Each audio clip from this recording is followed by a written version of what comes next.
Hello everyone, welcome back to the course. In this video, we will be learning about random contract. We will directly code the random contract and we will use the function in this contract in the casino contract.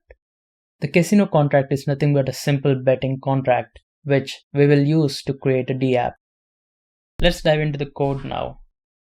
In this random contract, we will be using 0.5.0 of Solidity. As you can see here, I've mentioned the Solidity version as 0.5.0, which is accepted by the current version of the compiler. For those who don't know how to change the compiler, you can always get into this options and select the compiler you need.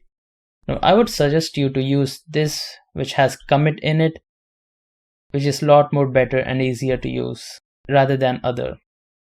We're currently in 0.5.0 version of Solidity, and I'm pretty sure the 0.5.1 will be coming in no time. Anyway, the Remix IDE interface has changed over time as I've been doing the videos. The swarm option, which was up at the top before, came down. The ABI and bytecode, which were in the options inside the detail, are now outside to use it, which is much more easier. The run, which hasn't changed anything as of now. Now let's dive into the code. I've created the contract with the name random. We will be creating a function which is known as unsafe block random firstly. Why I have mentioned here unsafe block random is because the function which we are going to create here is not safe, because the randomness is generated by the block number. So it is always easy to guess what is this random number. Well, it is easy for miners at least to guess what it is, because miners are the one who will be validating the transactions and they will know which block number they are at currently. And using this, they can easily find the random number which we are creating, which is not a random anymore for miners at least. I would highly recommend you not to use this, since this is just a normal example or a simple game which we are creating. It's fine for now. I will also tell you how to use unsafe increment random, but for now let me show you how it returns. Inside the return, we are returning uint, as you know.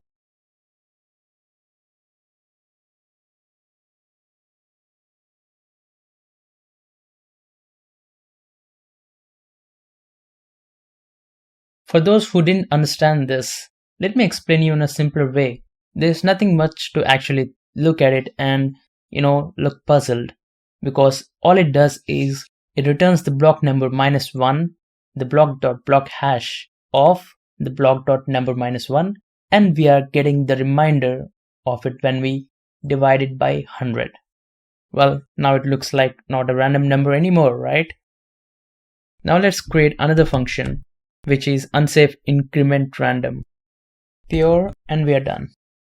In this random contract, I've created two functions, which is unsafe block random and the another one is unsafe increment random. In the next video, we will be learning about casino contract with randomness, how to compile it and deploy it, then how to interact with it.